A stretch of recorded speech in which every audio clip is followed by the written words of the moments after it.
Hi friends, வணக்கம். இன்றைக்கி நான் உங்களுக்கு வெஜிடபிள் இடியாப்பம் பண்ணி காமிக்க போகிறேன். இது வரைக்கும் நம்ம சேனலில் சப்ஸ்கிரைப் பண்ணாதவங்க டக்குன்னு சப்ஸ்கிரைப் பண்ணிட்டு வாங்க. பொருட்கள் என்ன அப்படின்னா, இடியாப்பத்துக்கு மாவு பிசைஞ்சு வச்சுருக்கோம்.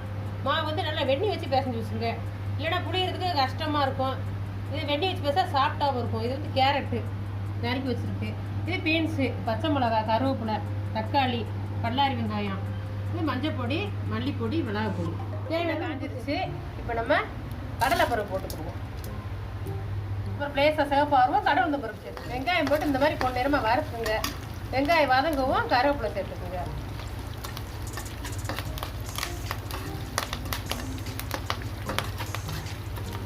சேர்த்து பச்சை மிளகாய் சேர்த்துக்குங்க.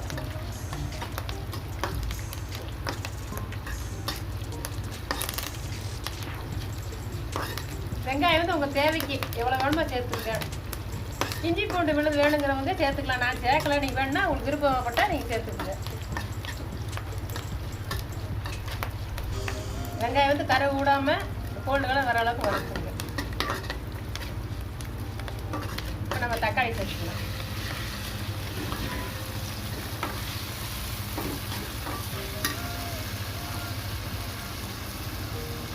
உப்பு போட்டுக்குங்க. நல்லா வதங்கிருச்சு. இப்போ நம்ம பீன்ஸ் சேர்த்துக்குவோம். பீன்ஸை லேசாக அப்படியே கிளறி விட்டுட்டே இருங்க.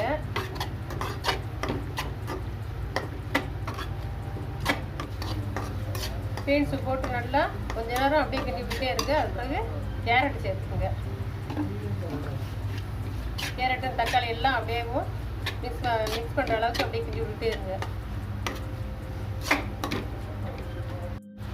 பிறகு கொஞ்சம் மஞ்சத்தூள் சேர்த்துக்குங்க. லைட்டாக சேர்த்துக்கிறேன் மஞ்சத்தூள். அப்புறம் மிளகாத்தூள் தேவைக்கு பச்சை மிளகா சேர்த்துருக்கோம், அதனால் கொஞ்சம் காரம் கொஞ்சம் பார்த்தே சேர்த்துக்குங்க. அப்புறம் மல்லித்தூள் சேர்த்துக்கோங்க. மல்லித்தூள் ஒரு 3 ஸ்பூன் போடுறோம். நல்லா அப்படி மிக்ஸ் பண்ணி கிண்டிக்கிட்டே இருங்க. நல்லா எல்லாம் ஒன்று சேர்ந்ததும் நான் அப்பவே சொன்னேன், உங்களுக்கு இஞ்சி பூண்டு வேணும்னா நீங்கள் சேர்த்துக்குங்க. இஞ்சி பூண்டு விழுதோ இல்லை பொடிசா நிறைய கூட சேர்த்துக்குங்க. இப்போ ஓரளவு கொஞ்சம் வதங்கிருக்கு. இப்போ நம்ம தண்ணி ஊற்றி கொதிக்க விடுவோம். வதங்குவோம், நல்லா வாசனை வருது பாருங்க. தண்ணி சேர்த்துக்குங்க. தண்ணி தேவையான அளவு சேர்த்துக்க. ரொம்ப தண்ணியாக வேண்டாம், கொஞ்சம் மீடியமாக சேர்த்துக்குங்க. இந்தளவு சேர்த்து நல்லா 10 நிமிஷம் நல்லா கொஞ்சம் வேக விடுங்க. ஏன்னா காய் கொஞ்சம் நல்லா வேகணும். பீன்ஸ் கேரட்லாம் இந்தளவு வேகம் புளிஞ்சு வச்சாச்சு. பார்த்துங்க, நாங்கள் வந்து ஒரு தட்டு நான் பிழிஞ்சிருக்கேன். ஏன்னா எங்கள் குடும்பத்தில் வந்து நாங்கள் 4 பேர் இருக்கோம். உங்கள் ஃபேமிலி எத்தனை பேர் அதுக்கு தக்கன நீங்கள் உங்களுக்கு தேவையான அளவுக்கு நீங்கள் இடியாப்பம் போட்டுக்கலாம். இந்த பாத்திரத்தில் வச்சாச்சு. ஒரு 1/4 மணி நேரம் 15 நிமிஷம் வேகவும் நீங்கள் பாருங்க. தான் நல்லா வத்தி வந்துருச்சு. இதான் போதுமான பக்குவம். இதுதான். ரொம்ப தண்ணியாக தான் நல்லா இருக்காது. இல்லை ரொம்பையும் வத்த விட்றாதீங்க. நம்ம இடியாப்பம் போட்டுக்கின்றதில் ரொம்ப திக்காயிரும். இதுதான் கரெக்டான பக்குவம். இப்போ கருவேப்பிலை சேர்த்துக்குங்க. இந்த கருவேப்பிலை சேர்த்துக்குங்க. கொஞ்சம் மல்லித்தலை சேர்த்துக்குங்க. நல்லா லேசாக அப்படியே எல்லாம் மிக்ஸ் பண்ணிக்கோங்க.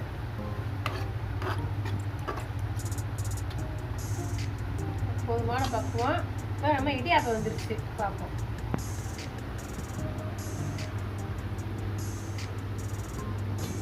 இடியாப்பம் நல்லா வெந்துருச்சு பாருங்கள். ஒரு தட்டில் இந்த மாதிரி தனியாக எடுத்து வச்சுருங்க. போட்டு இது கொஞ்சமாக ஊற்றி போட்டு அப்படி வச்சுருங்க. ஏன்னா மொத்தம் போட்டிங்கன்னா அப்படியே நம்ம வேக வச்சதை போட்டிங்கன்னா இது போட்டு கொஞ்சம் கொஞ்சமாக போட்டு இந்த மாதிரி மிக்ஸ் பண்ணிக்கணும். தேவையான கொஞ்சமாக போட்டு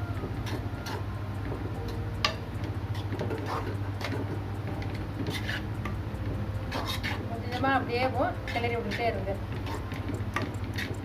இந்த மாதிரி நல்லா உதிரி நல்லாவும் கிண்டி விட்டுக்குங்க. ஏன்னா நம்ம குழந்தைங்களுக்கு நூடுல்ஸு, மேகி அந்த மாதிரி கிண்டி கொடுக்குறதுக்கு இது வந்து நம்ம இயற்கையாகவே பண்ணுறது. இடியாப்பம் வந்து ஆவியில் வேகுறது, உடம்புக்கு நல்ல சத்தானது. குழந்தைங்க வந்து நூடுல்ஸ் மாதிரி இதையும் விரும்பி சாப்பிடுவாங்க. நீங்கள் கூட வேணும்னா உங்களுக்கு பச்சை பட்டாணி, பட்டர் பீன்ஸ் வேணும்னாலும் உங்கள் இஷ்டத்துக்கு சேர்த்துக்குங்க. அவங்க விருப்பத்துக்கு கேட்க பாருங்கள். நல்லா கலர்ஃபுல்லாக இருக்குது. பார்க்குறதுக்கு உங்களுக்கு வெஜ் பிரியாணி மாதிரியே இருக்குதா? நல்லா பாருங்கள். குழந்தைங்களுக்கு இது வச்சாலும் விரும்பி சாப்பிடவும் செய்வாங்க. குழந்தைங்களுக்கு வந்து இது வந்து நீங்கள் வந்து மேலே வந்து முந்திரி பருப்பு சேர்த்துக்குங்க. வேணும் நெய் சேர்க்குறவங்க சேர்த்துக்கலாம்.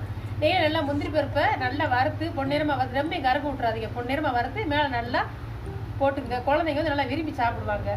இது போய் காலிஃப்ளவர் சேர்க்கலாம் சேர்த்துக்கலாம், ப்ரோக்கோலி சேர்த்துலாம். நான் பியூட்டி டிப்ஸுக்கு கொடுக்க போகிறதில்ல, வீட்டு டிப்ஸ் கொடுக்க போகிறேன். பச்சை மிளகா வந்து நம்ம வந்து வாங்கினா ஒரு நாள் 2 நாளே பழுத்துரும். அந்த பழுக்காமல் இருக்கிறதுக்கு நீங்கள் வாங்கினோடனேமேவும் அந்த காம்பு ஃபுல்லாக கிள்ளி எடுத்துட்டு போட்டு வச்சுருங்க, அது வந்து பழுக்காது.